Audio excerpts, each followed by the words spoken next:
Ever since I started doing tutorials on the channel, we've been doing relatively small redstone contraptions that fit into pretty much any base or build. That changes today. Today we're going to build something pretty large, and it's honestly not as complex and crazy as it looks. I've thought about various names that we could potentially call this thing, like the Donut, or the Fish Foundry, or the Fish Factory, but let's just call it what it is. It's an aquatic mob farm. Over the course of numerous hours of AFK sessions, I have found out that this farm will yield about an output of 7,500 items per hour on average. If you're in a single player world, this is going to give you more than you're ever going to need. And if you're in a multiplayer experience, you're probably going to be able to give your group a pretty good head start with some fish and bones and ink. So enough talking about the farm, let's go ahead and show you how to build it, and we'll talk about how it works as we go along the way. You may have noticed the red and blue grid all the way across the world.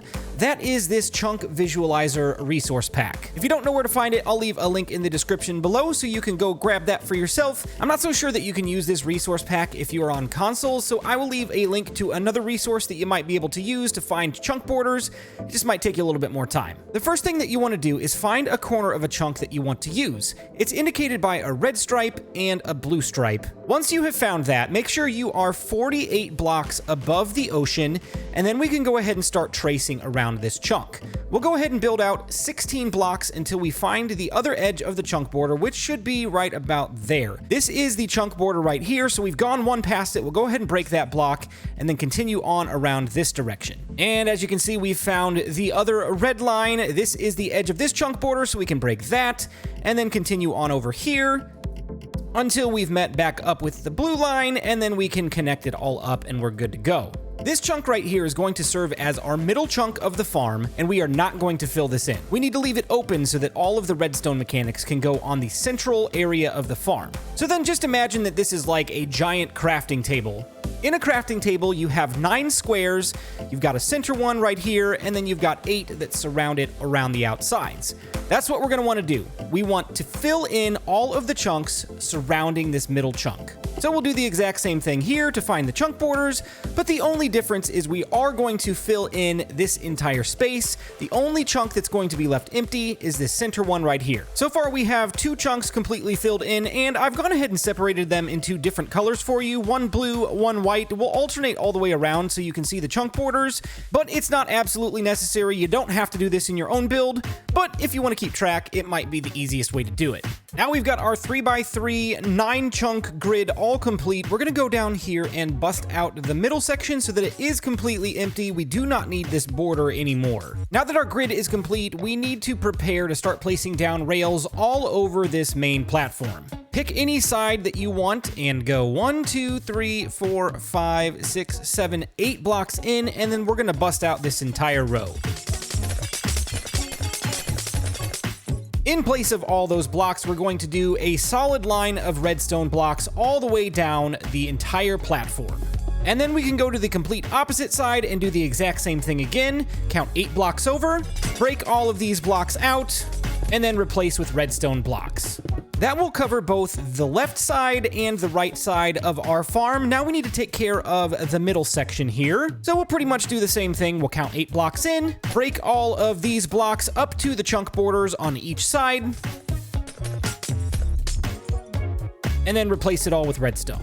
Repeat over here, and then we are ready to start placing rails. Now that we've got our basic layout, we can start placing down the rails, and they will be powered all the way across the board.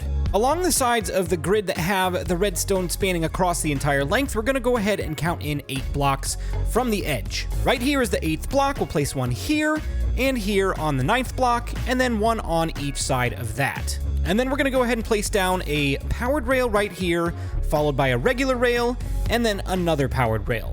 Rails are very finicky on how they connect up. If we place another rail right here, it is going to break this line, and that's not what we want. So we'll go ahead and go one past this rail like that, and then we should be safe to place another one down here, a regular rail, and then a powered rail. From here on out, basically all we're going to do is go down to the end of the line and then curve it back around with 2 regular rails like so, and then we'll run it all the way back across this grid. We've reached the edge of the chunk border here, and rather than stopping the rail right here, we're going to continue it on over into this second chunk. So basically 2 minecarts are going to cover this entire platform. The same will be said of this one over here. We'll have a split down the middle, 2 minecarts, one going that way and one going that way. If you've done this correctly, by the time you get down to the last line here, you should be bumping up along the edge of this chunk border. We do not want to cross into this chunk, so we're going to go ahead and place a block right here in the corner to stop the minecart. It does need to be a solid block so that the minecart will bounce off and go back in the opposite direction, heading toward the unloading system in the middle of the farm. And now that you've seen one segment of the minecart track built, I'm going to go ahead and finish the rest of this in the form of a third-person time-lapse, so let's get that music rolling.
So when you have all of the rail lines in place, you should have 6 different exit points along the inside of the farm. At each of these 6 points, we're going to put a minecart unloader. I do have a separate tutorial for this that does include a loader as well, so go check that out after this tutorial.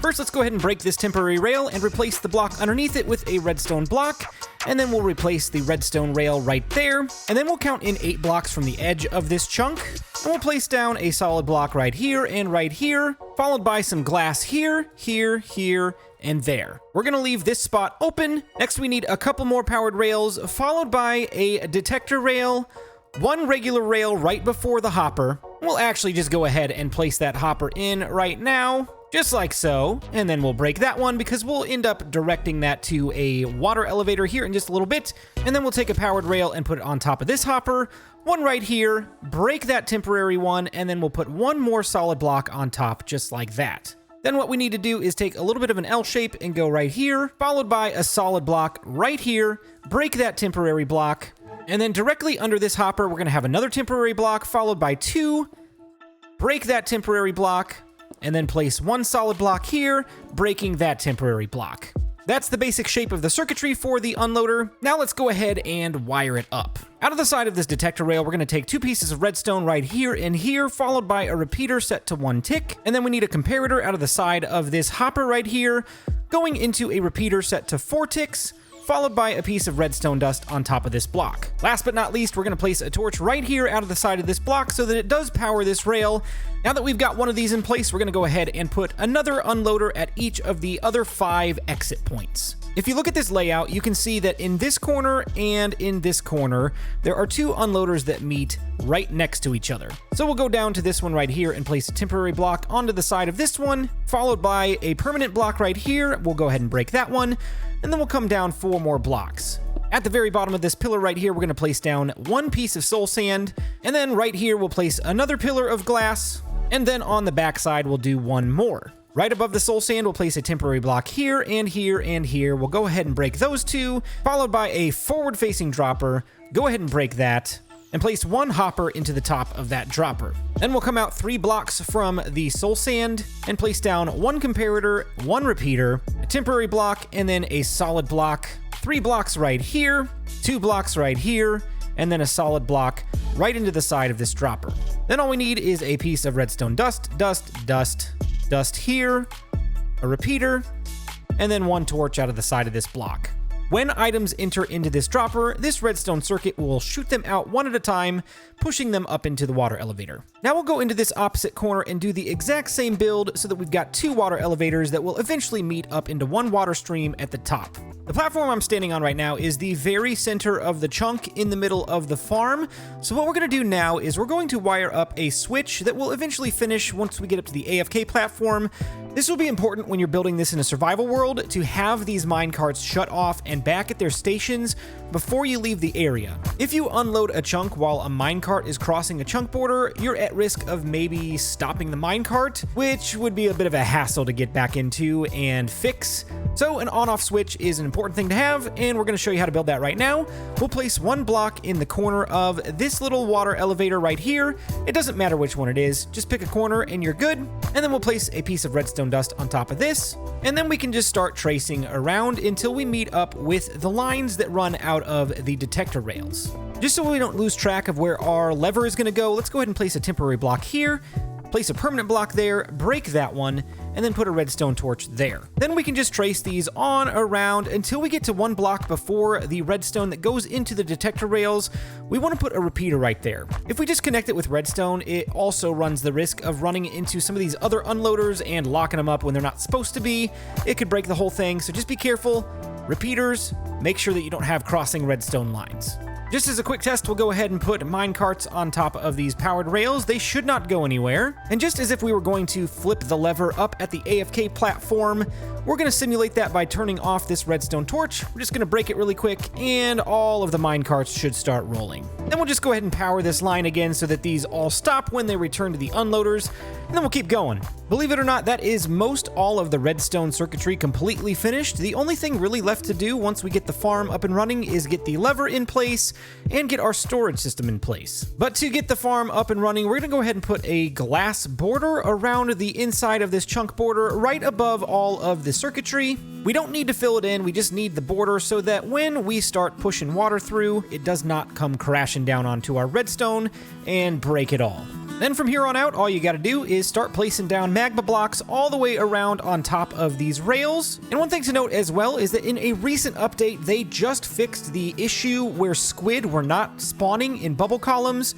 So we do not have to do the grid format with this. We can do an entire platform of magma blocks, which actually about doubles the efficiency of this farm.